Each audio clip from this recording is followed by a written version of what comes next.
జ్యేష్ఠుల సంఘం అనగా లో క్యాడర్ హై క్యాడర్ అని అర్థం కాదు.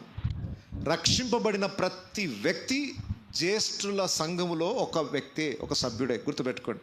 ఇక్కడ జ్యేష్ఠుడు అనగా మొదట పుట్టినవాడు అని మీరు అనొచ్చు. మొదట పుట్టినవాడు అంటే రెండవ పుట్టినవాడు తర్వాత కూడా ఉన్నాడు కదా అంటే కాదు.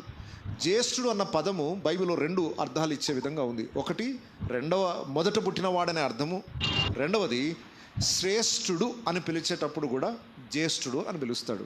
ఉదాహరణకు దావీదు నా జ్యేష్ఠ కుమారుడు అన్నాడు దేవుడు. దావీదు జ్యేష్ఠ కుమారుడు ఎట్లయితాడు చెప్పండి? తన అన్నదమ్ముల్లో ఫస్ట్ పుట్టినవాడా? మరి ఏ కారణాన్ని బట్టి జ్యేష్ఠుడు?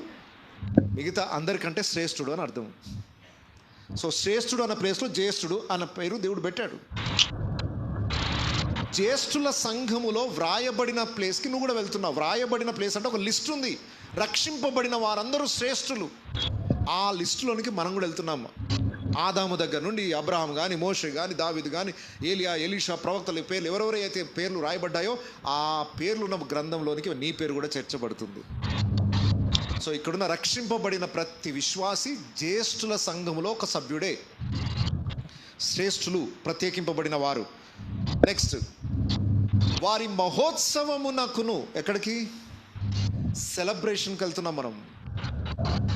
ఈ భూమి మీద